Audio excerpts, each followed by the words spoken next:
contraction on one side and stretch on the other.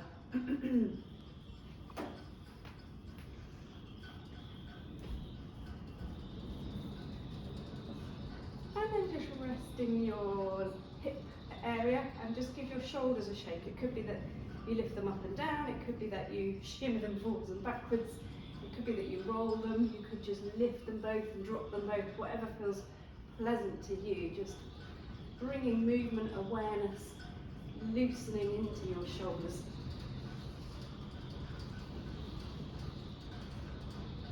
And then resting your arms by your side, imagining two giant pepper grinders. And we're going to use the muscles right up in the shoulder, not just moving here at the wrist, but moving all the way from the top of the arm, rotating the whole arm in and out. And you can do both arms together. You could start slowly and deliberately so that you really get that feeling of moving all the way through the arm from top to bottom. But you can also speed it up. The only thing I find when I speed it up is I'm more likely to do this with my wrists rather than getting the whole rotation from my shoulders. So see what speed you can go at while still maintaining a movement through the whole arm and not just at the wrist.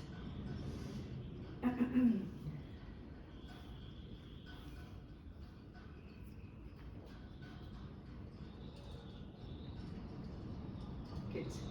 And then just give the hands a shake and the fingers a wiggle.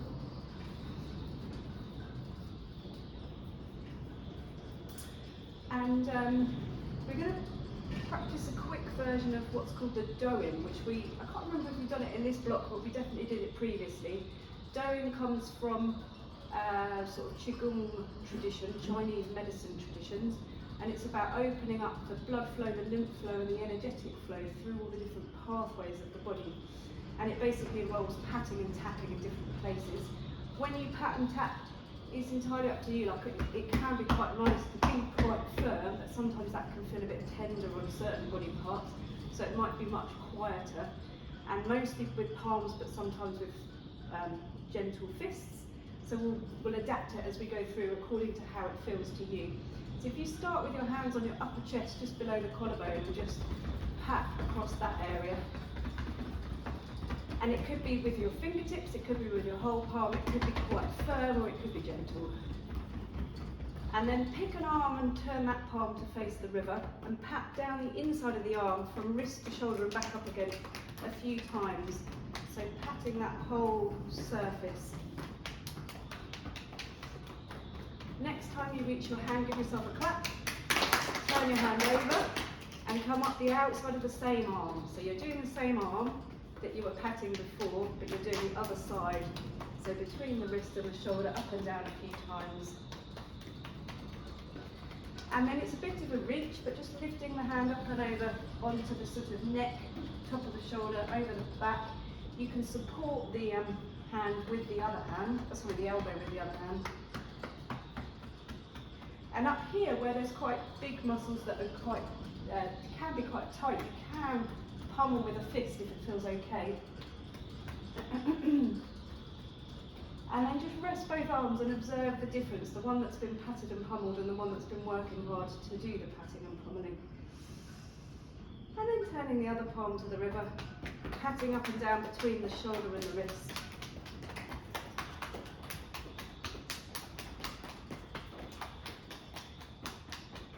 Next time that you reach the hand, give yourself a clap.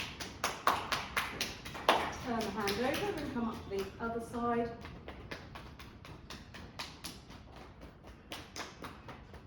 And then next time you get to the top, reaching over and patting yourself on the back, using the other hand for support if that's useful.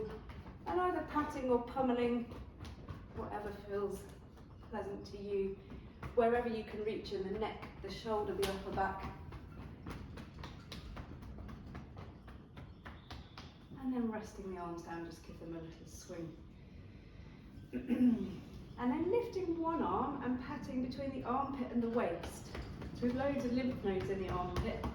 And the side of the body, often sort of, we don't really think about our sides that much in daily life. But obviously if we can lift and open in that area, we make the ribs nice and flexible, the muscles between the ribs flexible, and that helps us to breathe more freely and fully. then switching sides.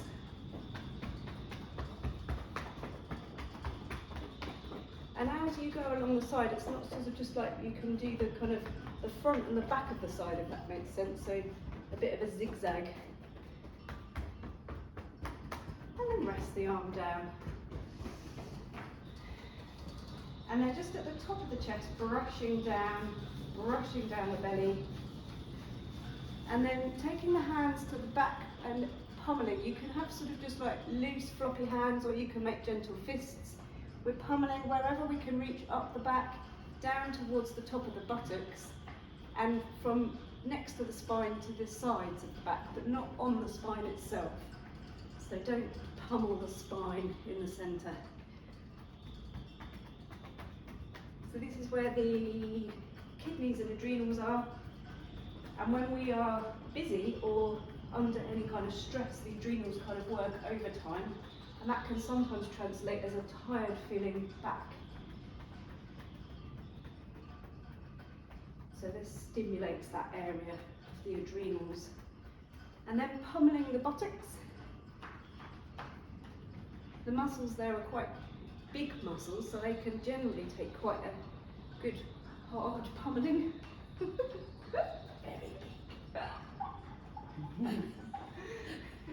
I meant big as in powerful muscles, that like, you know, get us squatting and all the things that we have to do to move around in life.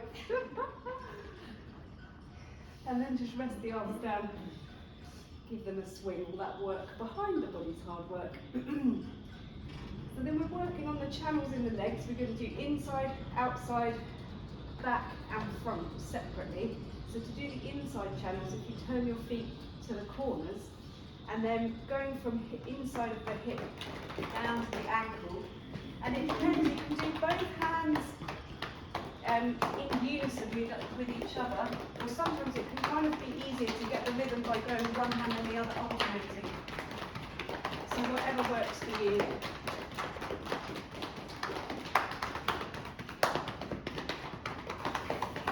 And then the next time that you reach the top of the leg, just pause and bring the feet back in. And then to do the outside lines, we pigeon toe the feet just a little bit and go down the outside from hip to ankle.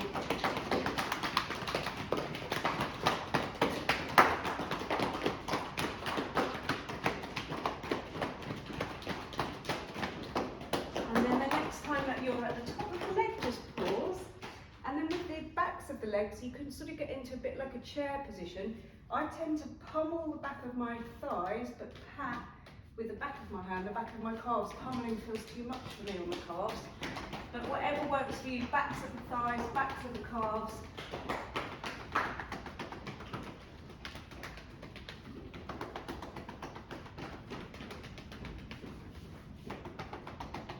Next time you reach the top of the leg, just come back up to upright. And similarly on the fronts of the legs, I tend to pummel the thighs and sort of pat the shins. But again, whatever works for you.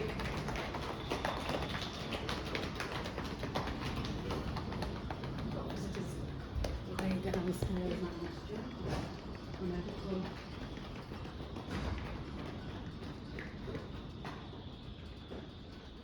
Sailors.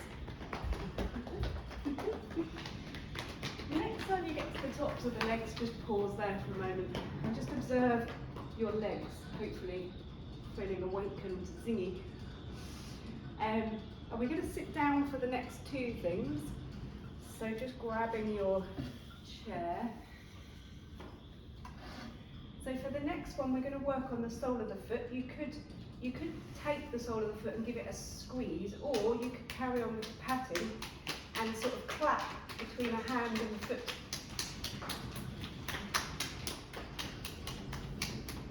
And then switch sides and do the other foot in the same way.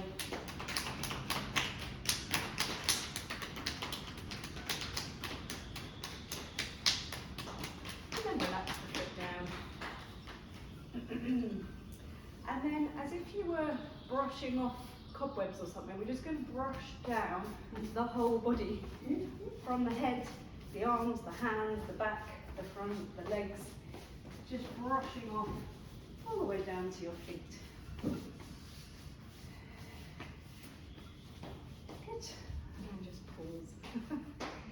So we're going to sit for a couple of moments. So when you're coming to sit and focus on the breath, up to you whether you're more comfortable leaning against the back of the chair or just putting your lower back right up against the lower part of the chair and then remaining upright through the spine. Support under the feet if that's helpful, or just the feet firm on the mat. And just take a moment to get yourself really symmetrical. So the feet are symmetrical, the legs are evenly placed on the chair. Spine's tall, whether it's leaning back or directly upright. What's the nicest, most comfortable position for your head today? Is it slightly chin down or completely upright with the head? And are your hands, whereabouts on your thighs are they most comfortable? And is palms up or palms down most relaxing, or even palms facing towards you? Whichever feels most settled. And there are some schools of thought that say windy days make our mind all scattered. So you may or may not find that applies to you today when we try to focus the mind, whether it's moving with the wind or not. So just either lower your gaze or close your eyes. Scan through the body, so just be aware of relaxing all the muscles of the face and the mouth. Relaxing the shoulders down through the arms where the hands rest heavy on your lap. Scanning through your back, softening the muscles in your back. And as you scan, if you need to make little movements to help that softening and releasing, then do so. Feel the chair supporting your sit bones and legs. The muscles of the legs softening. And the feet supported by the floor. So just allowing, even though all around us is noise and wind and movement, just allowing yourself to settle into a still place. And when we are feeling scattered, focusing on the weight of the limbs can be quite a good way to settle. So feel the weight of the feet and legs, the weight of the hands and arms, even the weight of the jaw softening, the eyes heavily closed.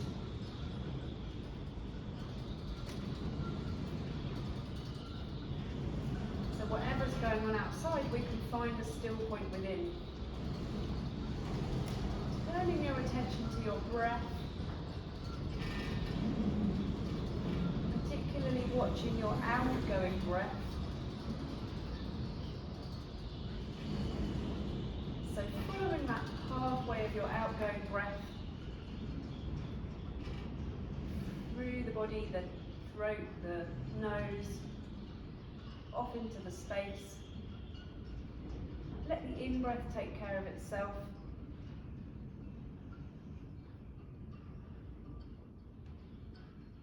And as you rest there, quiet and still, the mind focused on watching the breath and encouraging that lengthening of the out-breath. Be aware of all the sounds around you. Just keep coming back to the weight of the body, the lengthening of the breath.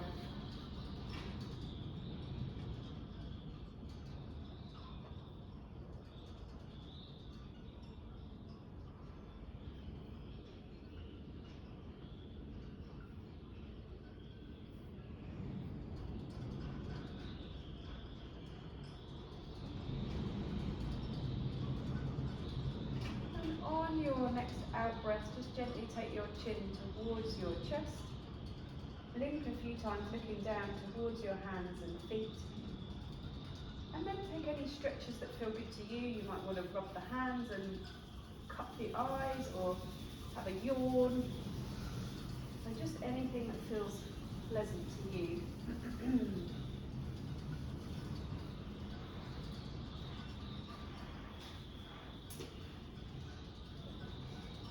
And then once you've taken a moment to stretch your knees, just move a little bit further forwards on your chair so that your feet can make contact with your mat. So at this point we're in quite a square position. The feet are symmetrically placed, the spine is nice and tall and long. Let the arms dangle by your sides. And then just begin to roll the shoulders so that you use an in-breath to draw the shoulders forwards and up, and an out-breath to draw them back and down. So moving nice and slowly.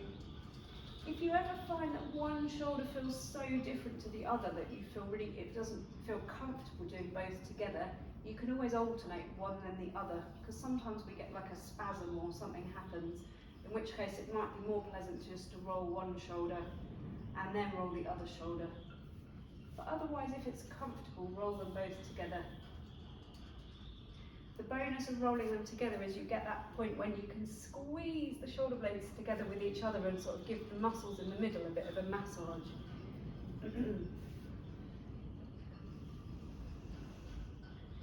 And then pause at a convenient place along the way to reverse the direction, still inhaling up and exhaling down. And it can be that your torso stays really upright and you just move your shoulders, or you can sort of move the ribs around a little bit just to get a little bit of extra space in and around the shoulders and the upper chest.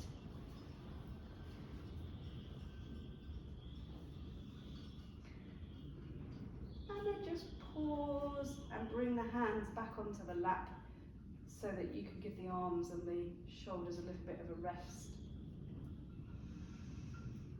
And then lifting the hands onto the shoulders and lifting the elbows up as high as is comfortable for your shoulders, and then drawing the elbows towards each other, and as the elbows come forwards, draw the chest backwards so that you're creating more space in the upper back between the shoulder blades, and then open the elbows to the sides, draw the elbows back towards each other, squeeze between the shoulder blades, imagine opening the chest, gently lift the chin. Take a breath in here, and then exhale as you bring the elbows forwards. And just moving between those two places with your breath, nice and slow, imagining opening up the upper chest, the upper back, and that upper part of the spine is mobilizing, shoulder joints loosening and warming. And let the head just follow the movement of the spine so that the neck remains comfortable. We don't have to drop the head or lift the head too far, just allow it to follow the line of the spine.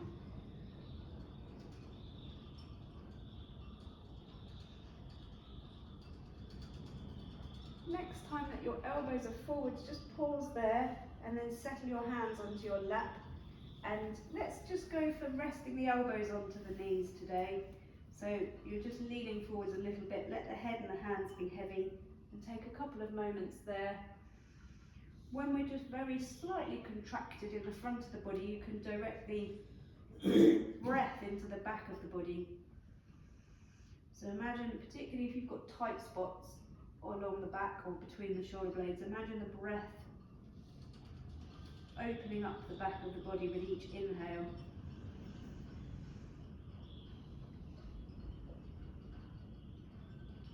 And then gently using the hands to support you as you come back to an upright position, nice and slowly. Good. So we're going to put one hand on the head. If it's comfortable, you can put the sort of wrist forearm on the head, or you can just put the hand on the head, whatever version of that makes sense to you. And then if it's your right elbow lifted, move to the left side, and if it's the other way around, move the other way. So we're just going to gently side bend, that's it. And then come back to the centre, release the hand back down to the lap, and then lift the other hand. And the same again, trying to keep the sit bones settled, so we're not lifting from underneath, we're just contracting one side, opening the other. That's it. And then if we do that movement just the same but with the breath, so inhale as you do this part, and exhale as you come back to the centre and release the arm. And then other hand, inhale as you lift and side bend, and exhale back to the centre. So the movement's sort of more from the ribs up to the armpit in terms of a side bend, and then the opposite side is contracting at the waist, but the sit bones stay really level. Work with the speed of your breath, so don't worry about what speed anyone else is working at. And when we are side bending, we're using the muscles in the belly, the back and the waist. So we're contracting in around the lower part of the torso, but because we're also inhaling at the same time, we've got that sort of oppositional thing where often we will contract the belly on an exhale, but we're doing it on an inhale. Said to be good because it creates intra-abdominal pressure when we contract part of the belly and expand it with the breath. It's said to basically give the inner organs a good massage. So when you're going to the side and inhaling, still also contract in the belly so that you're supporting your core.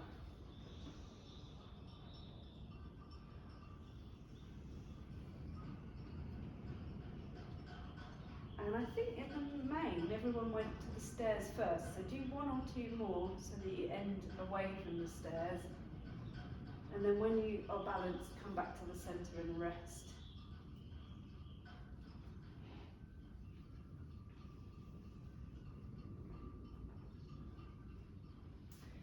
And then we'll work with twisting the torso. So when we stand, I know I always talk about it, it's really easy to move from the legs or the hips. When we're seated, we can only truly move from the waist and the spine. And if we do it seated, it gives us the muscle memory that hopefully then translates into when we're standing up. So when we're doing this practice, just be really aware of how it feels around your middle, because it should then feel the same when you stand up. It shouldn't be a different action.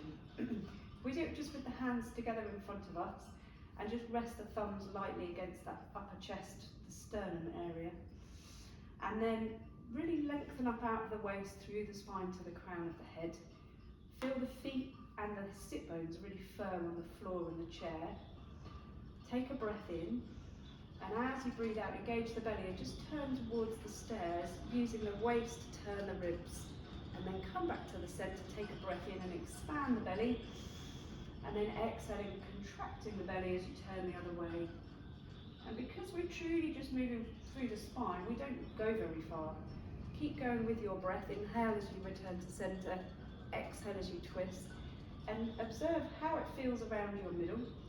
So as you exhale and scoop in the belly, also imagine the muscles in the sides and the muscles at the back all drawing towards the spine to strengthen the core muscles and make the twist happen with those muscles. So there's no action in the legs, there's no action in the sit bones, they're really neutral. So being aware of how it feels to do that movement from your middle, but also how far you go, i.e. not very far.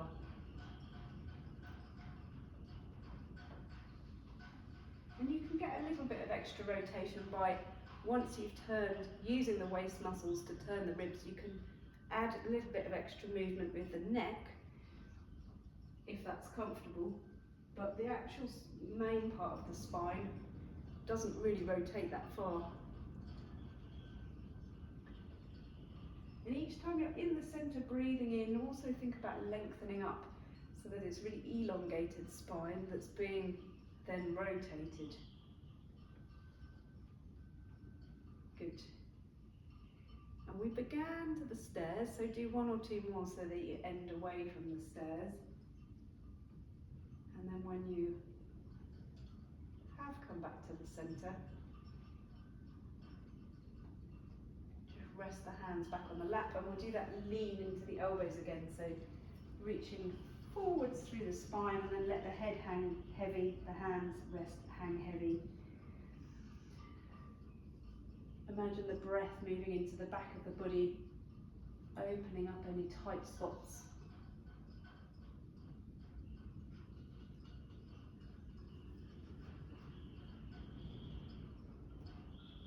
And then gently come back up to an upright position.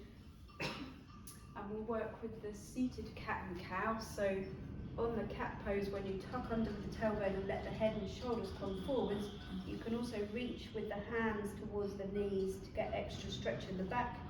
And when we do the cow pose and we tilt to the front of the sit bones to arch the back and open the chest, you can draw the hands back to the hips to get a little bit of extra chest stretch. So just working with your own breath rhythm, finding a nice slow rhythm of your breath, using the out breath as you scoop the belly and look down, stretching the back of the body, and the in breath as you lift the chest and chin, opening the front of the body. Just move between the two nice and slowly, being as fluid as you can, so it's like you just get to the end of your out breath and the end of your cat stretch, and then you're retreating into the cow pose using the in-breath. So you're moving for the whole duration of both phases of the breath, making it really fluid through the spine.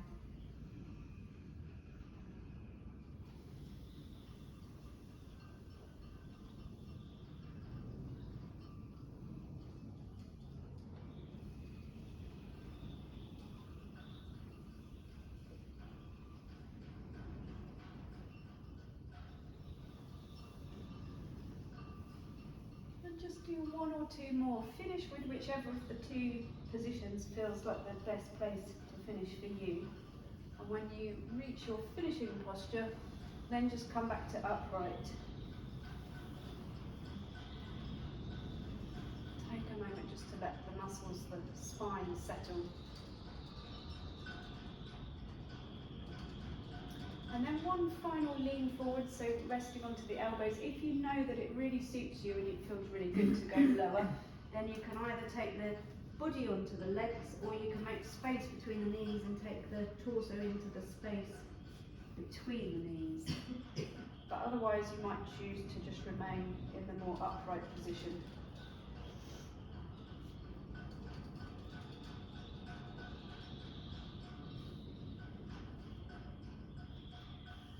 Gently coming back to upright, so supporting yourself on your hands as you come up, nice and slowly.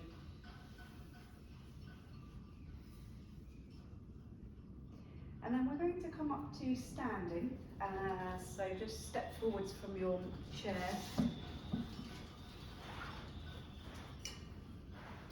And we've been sat for a little while, so we'll just do a few things to get the legs going again.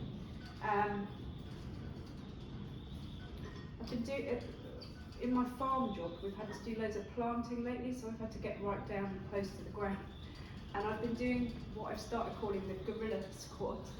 I don't know if other movement people call this the gorilla squat, but if you take your feet quite wide apart and toes pretty much pointing forwards, but they might be slightly on an angle, but it's not like a turned out position as such. And then what we're aiming to do, it's a bit like the chair pose, but what we're aiming to do is bend the knees so that we really get these muscles working, send the tailbone back so that the spine stays long as opposed to doing this kind of thing, and then just let the arms be quite heavy and dangle forwards. So just have a go, so squatting down, let the arms be heavy, dangle forwards, that's it, and then come back to upright. And although we're letting the arms be heavy, we're not sort of actively bending forwards. The action is more about this part of the body getting low as opposed to this part of the body getting low. So just have another go, thinking about sit bones getting low to the ground and the body just, that's it, good. And then if we do that with the breath, so at the top take a breath in and then breathing out and squatting. And then just carry on with that with your own breath rhythm. So exhale, squat down, and inhale, come back up again. And aim to let the weight be even through both feet. If you meet restriction in your knees or ankles, then just stop at that edge rather than pushing beyond it. Try and keep the head reasonably upright and the spine as long as it can be.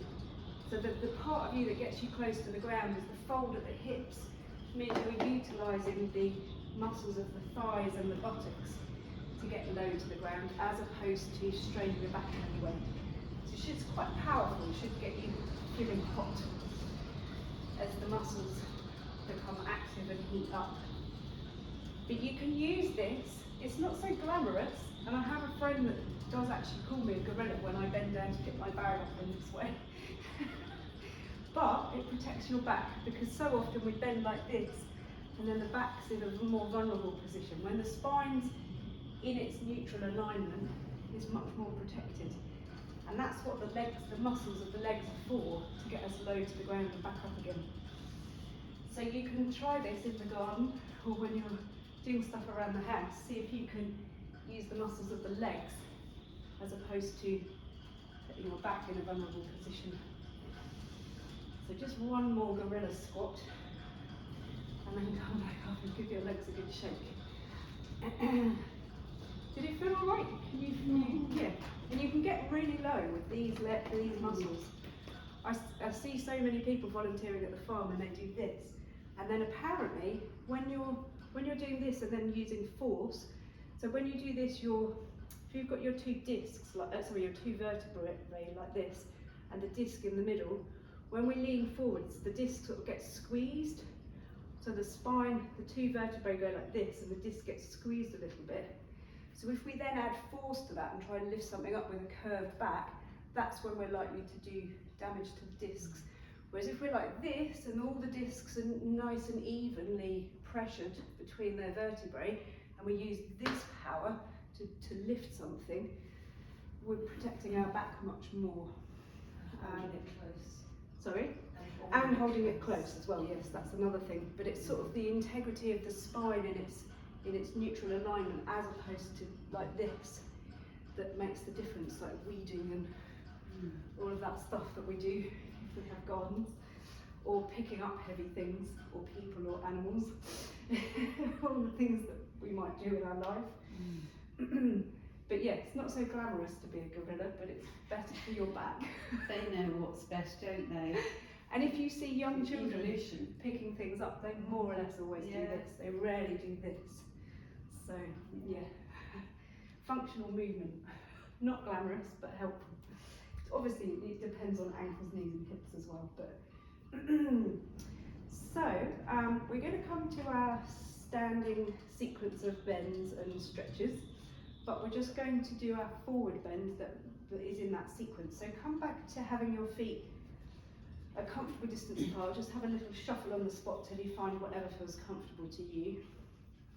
And it's the same principle really, in that the spine's staying long, it's just that the position of the legs is different. So if we bring our palms together in front of us and bend the knees, and what we're trying to do is fold at the hip to lift the tailbone, and because we lift the tailbone, the body tilts forwards because we're moving from our hips, that's it. And then come back to an upright position. Do that with your breath, so inhale at the top, exhale as you bend the knees and fold forward, scooping in and up with the belly. And just carry on a few times that bowing action with your out breath as you tilt forwards and your in breath as you lift up. And as you think of folding at the hips, lifting the tailbone, also slightly think of moving the weight of the pelvis back. So there's a bit more weight in the heels, which then counterbalances the weight of the head and shoulders coming forwards. So there's no rounding of the back. The back stays in its long neutral alignment, but you're moving at the hips and the pelvis in order to tilt the back forwards. And having done a few with bent knees, you can experiment with whether it feels okay to work with straight legs. If it's too much stretch in the legs, or you start to feel strain in the back, then please do keep to having bent knees rather than straight knees. You still get a great stretch whether it's bent or straight knees. It doesn't make any difference, it's just whatever suits your body the best. So one more round of that, and then coming back to an upright position and give the legs a shake. So it's it's obviously a different action with the legs, but the principle's the same. We want to keep the spine in its neutral alignment and then tip from here and the legs, but the spine doesn't actually change its shape, it just changes where it is in space, but the actual back doesn't fold or do anything. So let's do the sequence really, really slowly and think about each part of the practice. So feet are a comfortable distance apart. Let's do the first version, just linking the hands and resting them on top of the head. So they're just going to stay there more or less all of the sequence. The first action of the sequence is to rise up onto the balls of the feet. So just shifting the weight towards the balls of the feet, lifting up the heels, press with the big toes to help stabilise the ankles, and then lower back down. Again, windier days are said to be harder to do that on. We've got like super test today. And then keeping the heels on the ground, lengthen up out of the waist, and just bend to the side, just like you did when you were seated, opening the ribs on one side, squeezing the waist on the other, coming back into the centre and over to the other side. That's it, and then back to the centre. And then thinking about what we did seated with the twist, so the hips aren't going anywhere, the legs aren't going anywhere, you're just using the muscles around your middle to turn the ribs towards the stairs, squeezing the belly, coming back to the centre, and then rotating around to the other direction. That's great, lovely. And come back to the centre. And then for the next twist, we're going to have the arms out to the side with the palms facing upwards. Lift your shoulders up towards your ears, and then bend your elbows and imagine your shoulder blades sliding down your back towards your waist, and then keeping the shoulders in that position. See if you can lengthen out from armpit to fingertips without the shoulders lifting up. That's great. And then we'll do one twist each side, just as we did previously. So take a breath in, exhale, squeeze the belly to rotate round towards the stairs, inhale back to the centre, exhale, squeeze and rotate the other way. Hips and legs stay still, just moving from the waist. Lovely. Bring the palms together in front of you. We're going to do one forward bend, and we're going to stay in the forward bend, and while we're there, we're going to do this with the arms, and then this with the arms. So what it looks like when you're forward is this and this. So take a breath in. Exhale, folding bent or straight knees, whatever you've decided suits you. Inhale, take the arms to the sides. Exhale, bring the palms back together. Inhale, push through the feet, engage the belly and lift back up to upright. Lovely. And then lift the hands onto the head once more. You can repeat the sequence with the hands here, or if you know it suits you, you can lift the hands higher above the head. And if you know it suits you to turn the palms outwards, then you can be in this position. So choose your preference of where your hands are going to be. And then take an in breath and lift the heels from the ground. Exhale to lower back down. Inhale, heels stay on the ground but the body lengthens. Exhale to the side bend, scoop the belly. Inhale to the centre. Exhale to the other side, scoop the belly. Inhale to the centre, then we're rotating. So exhale, squeeze the belly as you turn to the stairs. Inhale to the centre. Exhale away from the stairs. Inhale to the centre. Open the arms to the side.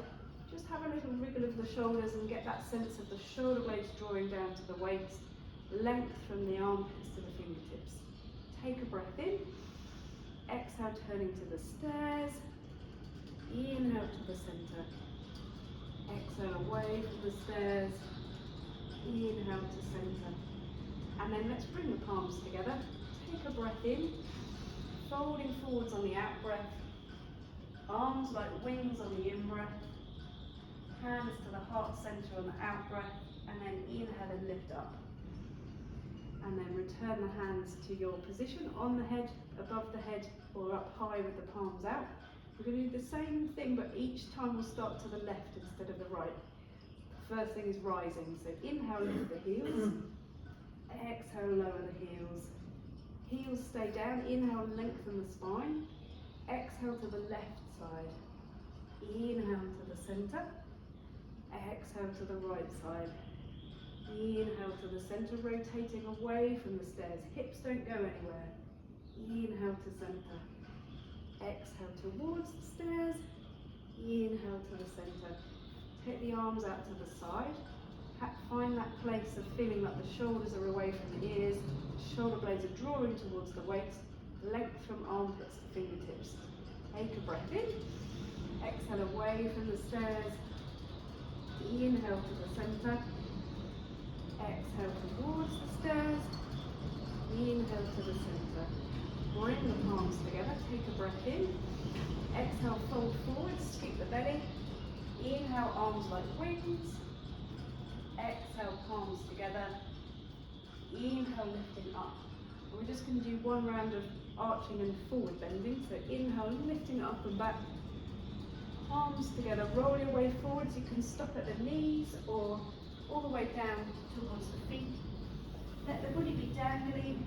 You can remain still, or you might choose to shake the hips, shake the arms, shake the head, whatever part of you feels useful to let go of a bit more.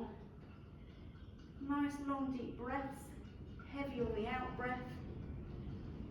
Imagining space in any tight spots on your in breaths. And then slowly coming back to upright, you can walk your hands up your legs, you can roll your way up, whatever feels like it makes sense to you. And just pause when you get to the top. Feel the feet firm on the ground, steady the legs without locking the knees. Imagine a sense of weight at the tailbone, anchoring you to the earth. Sense of length through the rest of the spine, crown of the head rising to the sky. Face, shoulders, arms and hands soft and easy. Just take a moment there, all this sound and movement around us, but just be aware of yourself in a nice still place, resting in Tadasana. Lengthen the breath.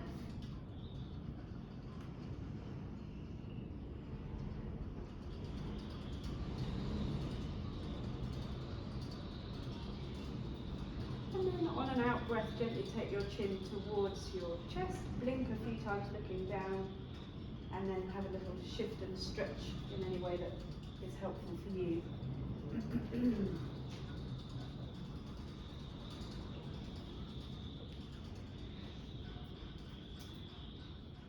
So I wanted to come back to this pose where we lift our foot up behind us and balance.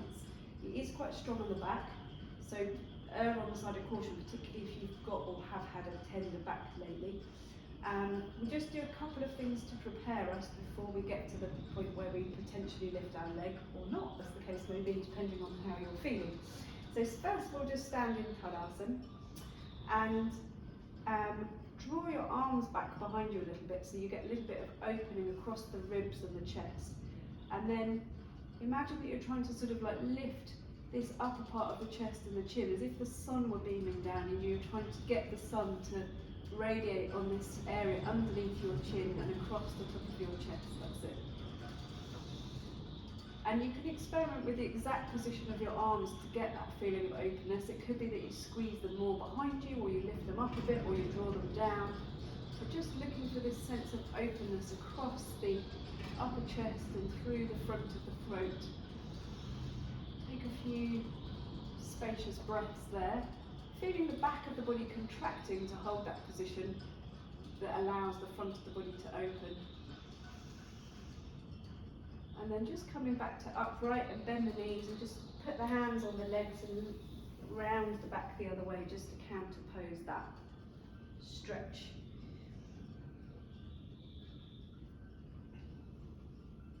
And then coming back to an upright position. So that's all about sort of accessing the muscles in the upper back to draw the arms back and the chest up.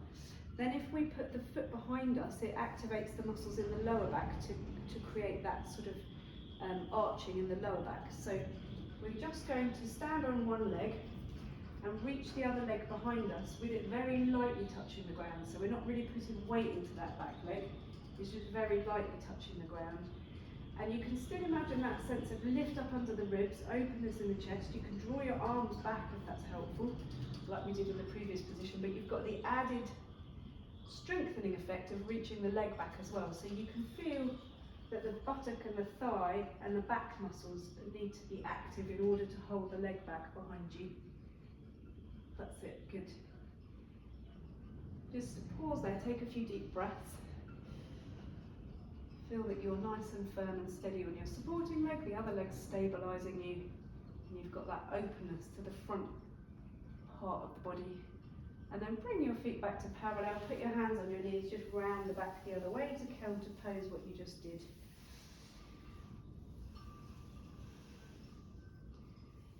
And coming back to an upright position and repeat the same movement but on your other foot. So shift the weight onto your other foot, stretch the other leg out behind you, just the tip of the toe stabilising you, and really feel like the back of the thigh, buttock are active, the lower back muscles are active, but then from under the ribs you're lifting up and out of the hips, opening the chest. You can draw the arms back. That's it. And you might find that one leg is easier to balance than the other. If you find you're wobbling, that's fine. Just keep reinstating that feeling of the foot firm on the ground, the legs steady and firm. You don't have to lock the knee to get the legs steady and firm. Keep the breath flowing nice and freely. And then come back to both feet on the ground, round the upper back, take the hands down towards the thighs or knees, just gentle forward bend.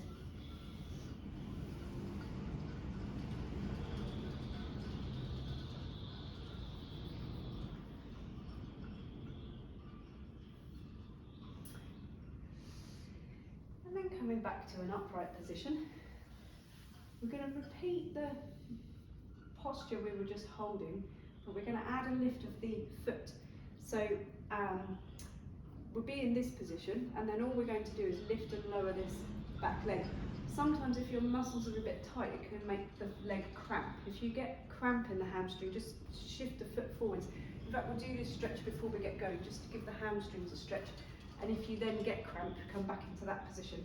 It's like a runner's stretch, so you bend the back knee, extend the other leg, and rest the hands. The hands can rest wherever they like, except don't rest them on the actual kneecap of the outstretched leg, because that puts a lot of pressure through the knee joint. I tend to rest my hands on the standing leg, as in the squatting leg, but up to you what feels most comfortable. So just stay there for a couple of breaths, and then switch sides. And then when we do this leg lift at the back, if you find that you get cramp, then come back into this position to lengthen out the muscles.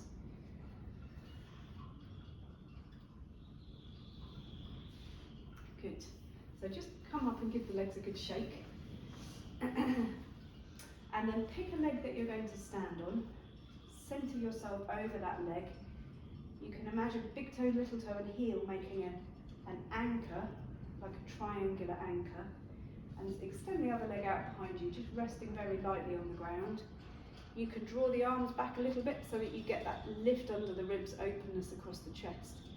And then whether you're gazing up or straight ahead, just find a fixed point to steady your gaze upon. And then on an in-breath, lift the back foot and exhale to place the foot back down where it came from. So just sort of testing the water, inhaling, lifting up, exhaling, lowering back down. That's it. Just do that 3 or 4 times. And then come back to Tadasana, and then you might want to round the back the other way, because although it doesn't look that dramatic, it is actually quite a strong practice for the back.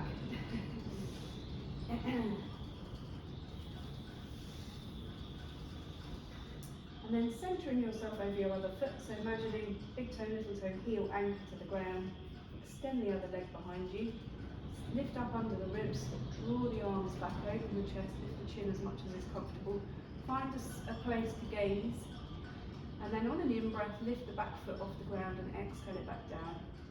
Just do that 3 or 4 times, testing your balance, building strength in the back of the leg, buttock and the actual back muscles. And then after 3 or 4 repetitions, just bring your foot back to the ground and round the back the other way.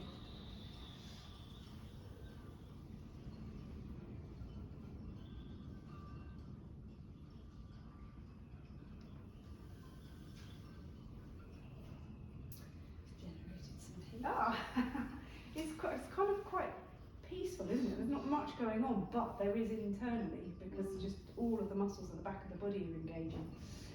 So when we did this balance last week, I was sort of encouraging people to bring their foot up, and we ended up in more of like a runner's stretch like this.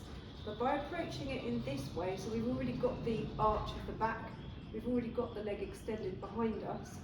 When we come to lift, it might be, this is going to be lift and hold for as many breaths as you feel is manageable for your back. It might be that you just lift and hold, or it might, as in the position but not the actual foot, or it might be that you try and find the foot, but it can be like, well, where's it gone? I can't see it.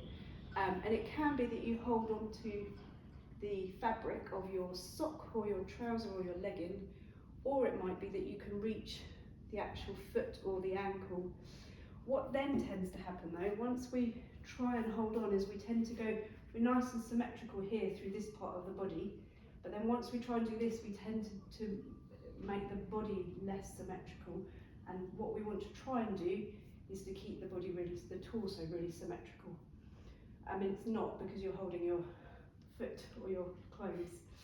It's not truly symmetrical, but I mean not twisting or turning through the ribs.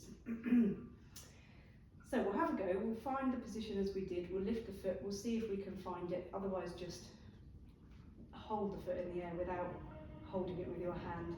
And the full posture is actually to then bring the other hand forwards like this, but you might find that you're more comfortable with the arms out to the side. So kind of make it up as suits you. So start by standing really steady, lengthen up through the spine, feet nice and anchored to the floor. Pick a leg that you're standing on, shift the weight, take the other leg out behind you, just touching the tip of the toe to the ground. Once you've sort of been aware of that part of the body, then think of lifting up out of the waist and expanding through the chest, drawing the arms back. Utilise the belly muscles, the back muscles, the waist muscles, imagine it all drawing in to support you around your middle. And then on an in-breath, just float your back foot off the floor. Get your balance for a moment with just the foot lifted. And if you feel like it would be viable to find the foot or the fabric, then do so. And then once you've done that, just see if both sides of your ribs are the same and you're not squishing down on one side. So there's very much a sense of like the hand and the foot reaching back behind you. If it helps you to balance, you can put the other hand out in front of you, or you might just keep it by your side. If you wobble and want to stop, feel free. If you wobble and want to repeat, feel free. And then once you've spent a little bit of time with that leg lift behind you, in whatever way has worked for you, then just come back to both feet on the ground. Give your back a rest. So either stand upright or bend both knees and round the back. Take a full forward bend. Whatever feels restful to you. You might find that you need to lift the leg that was behind you up in front of you.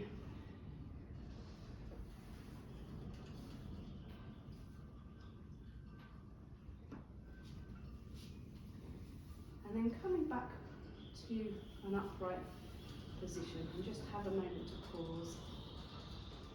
Shifting your weight to the other leg and placing the other foot behind you. Just take a moment to stabilise yourself there.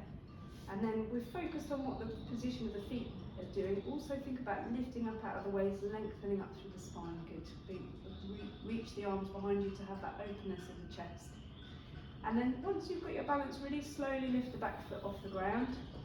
Take a moment there, and then if you feel that you can reach the fabric or the foot itself, reach around and grab hold. Otherwise, just leave the arms as they are. The other option is to take your opposite hand forwards if you wish, but you can just remain symmetrical. So see what suits you.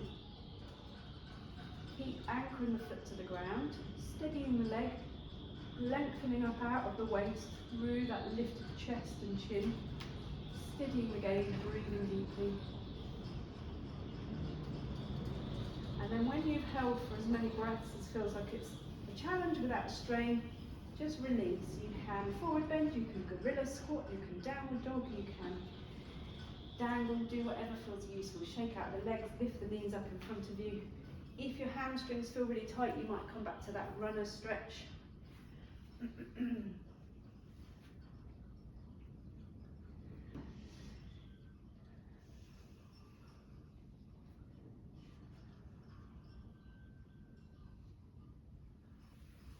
And once you've taken a little bit of time to stretch and ease, just come back to Tadasana. So there's a comfortable distance between your feet. Feet firm, legs steady, tailbone heavy, rest of the spine long and lifted. Both shoulders, arms and hands, soft and easy. And just take a couple of moments finding that still point again, lengthening the out breath, settling the body.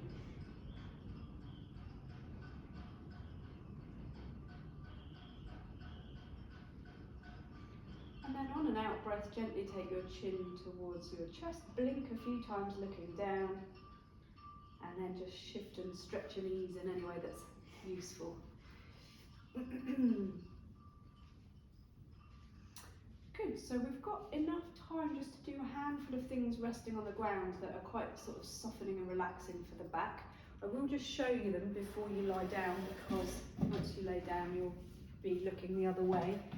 I think we have done this combination recently anyway, so we just start by lying and giving the knees a hug.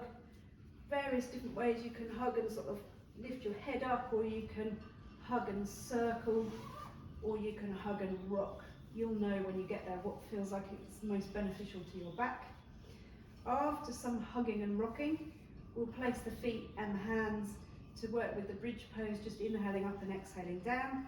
And it's more about mobilising the spine vertebrae by vertebrae off the floor than it is about sort of lifting up as high as we can. I tend to see people lifting really high but not rolling through the spine. But if you really roll through the spine, you might not get that high, but you really mobilise the muscles that support the spine. And then once we've done some bridge pose, we'll then twist. You can twist with the feet wide apart, you can twist with the feet narrow, whatever's comfortable to you.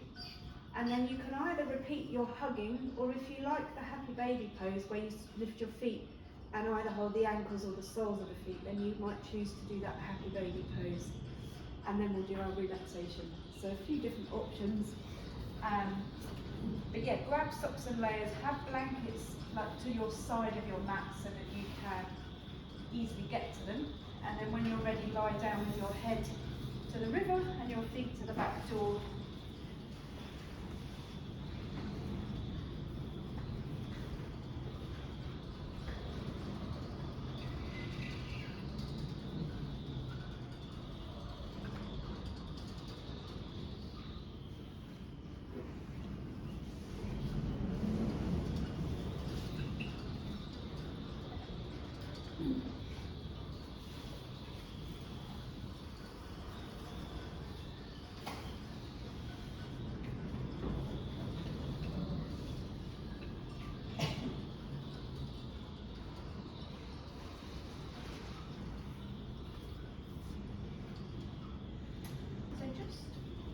Resting and then bringing your knees in towards your chest.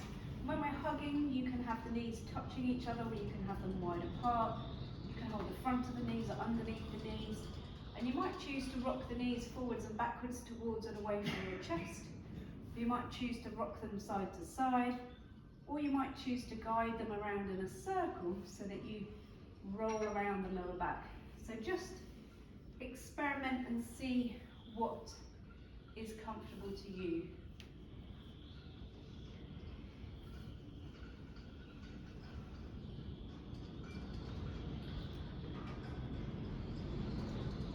And then gently coming back to centre and stillness, and place your feet down onto the ground. And have your heels close in towards your buttocks, your feet parallel and your knees the same distance apart as your feet. So rather than the feet being narrow and the knees being wide, try and have them the same distance apart. Hands by your side with the palms facing downwards, close to the body, back of the neck long, and then pushing through the soles of the feet and try and peel the spine off the ground, vertebrae by vertebrae, rolling really carefully through the back.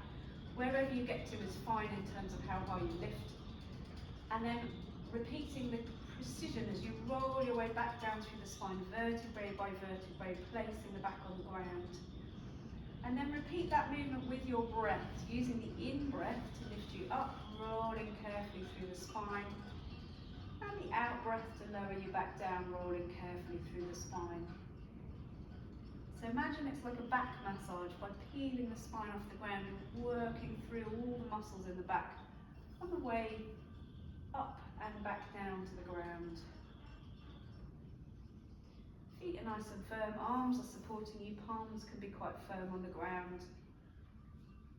The back of the neck stays long, the jaw and brow stays soft.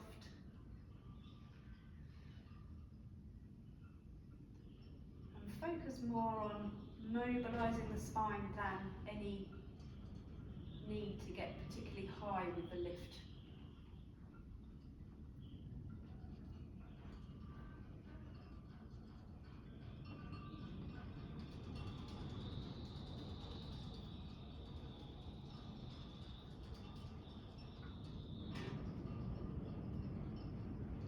And then the next time that you roll your way back down, just pause at the bottom. You might want to leave your legs still, you might want to stretch your knees, you might want to hug your knees, so just do whatever feels helpful.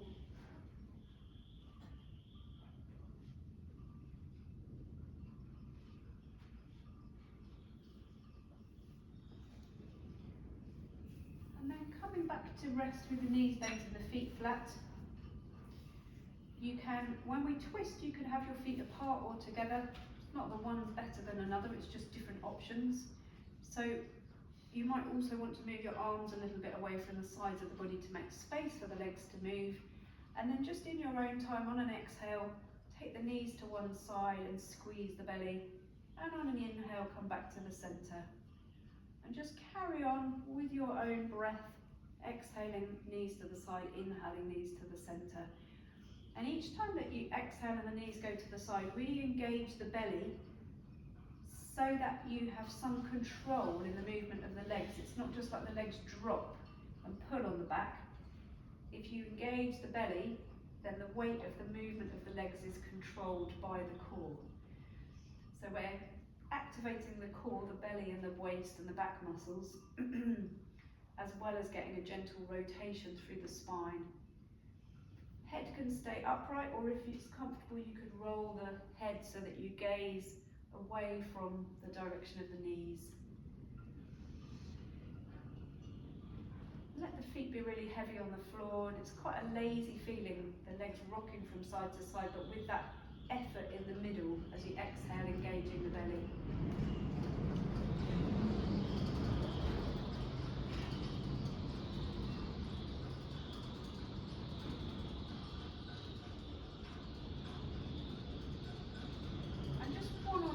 So you feel like you've worked equally to both sides, and when you feel balanced, come back to the centre.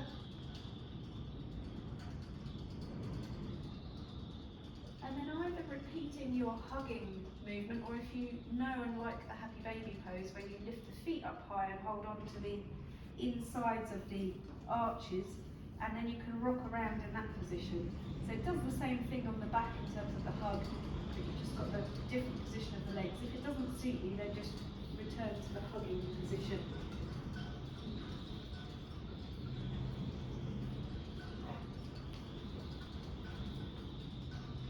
And take a few moments in whichever of those suits you, or if you need to do something else, then take a moment to stretch out in another way.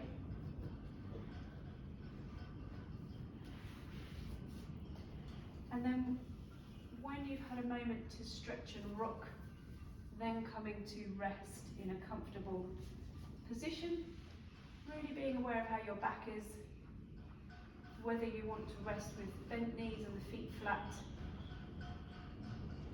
or whether you're happy with outstretched legs, grabbing any layers or blankets that are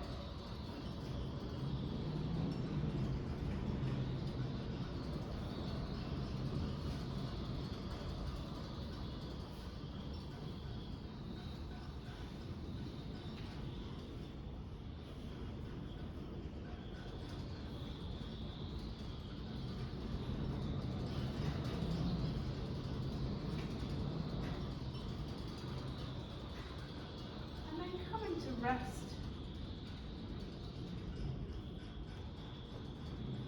And we'll work around the body, squeezing and releasing the different body parts. So start with your right foot and leg, squeeze, tense, tighten and grip. And then exhale to release. Squeeze, tense, tighten and grip your other foot and leg. And exhale to release. Squeeze your buttocks a little bit so that your hips raise.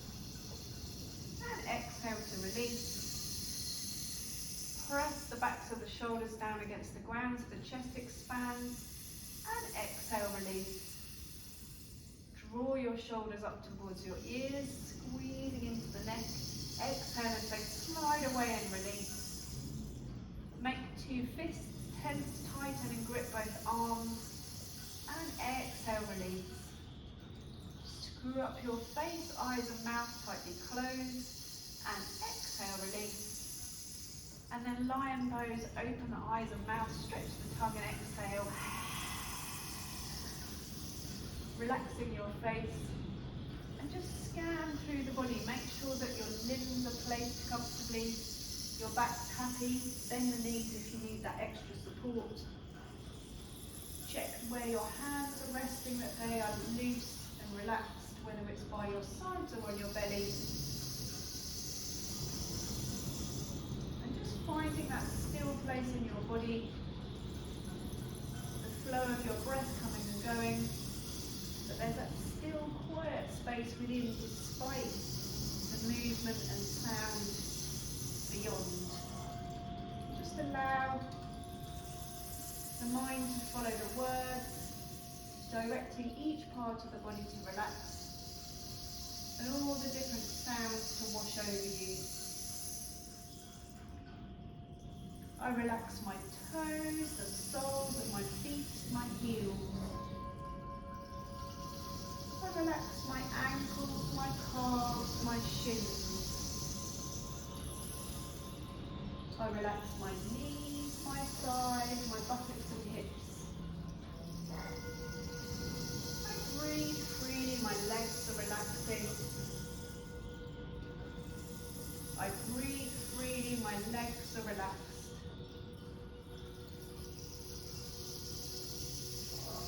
I relax my lower back, my middle back, my upper back. I relax my abdomen and internal organs. I relax my chest, my heart, my lungs. I breathe freely, my torso is relaxing. I breathe freely, my torso is relaxed. I relax my fingers, my palms, my wrists. I relax my lower arms, my elbows, my upper arms. I relax my shoulder blades and collarbone. I breathe freely, my arms are relaxing. I breathe freely, my arms are relaxed. I relax my neck, my throat, my jaw. I relax my mouth, my cheeks, my ears. I relax my nose, my eyes, my eyebrows. I relax my forehead, my scalp, my brain. I breathe freely, my head and face are relaxing. I breathe freely, my head and face are relaxed. My whole body is relaxing. My whole body is relaxed. Just taking the time to pause in that still place. The breath gently rising and falling, and the sounds washing over you.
breath.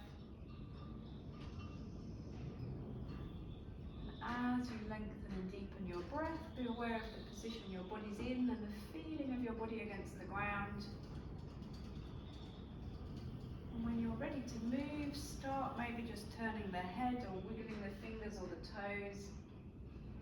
Very gradually make bigger movements, loosening the limbs, stretching the spine.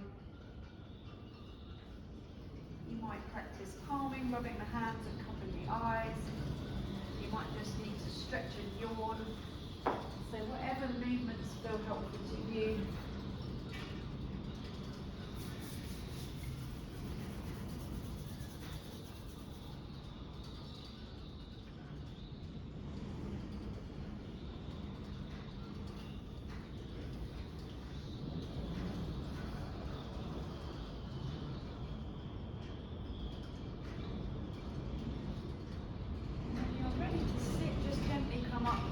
Slowly and gradually, choosing whether you come back to the chair or sit on the ground.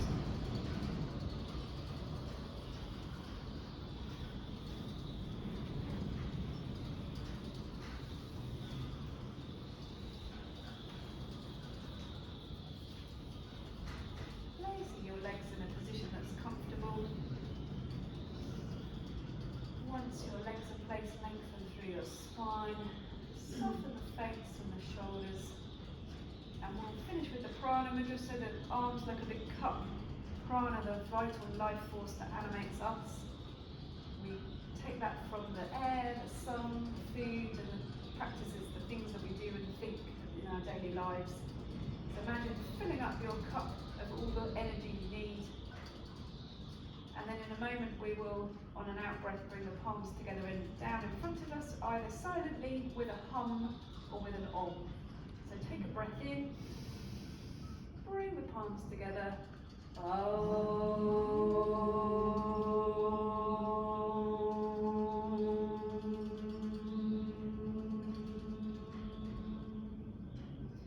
And then with the hands at the heart center, just gently take your chin towards your chest. Say a quiet inner thank you to yourself for practicing yoga. Thank you all very much for being here. Happy Easter.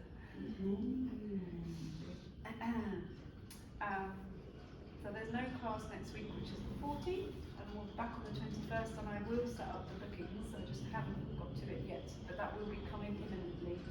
If you know for any reason that you're not able to come next half term, do let me know, because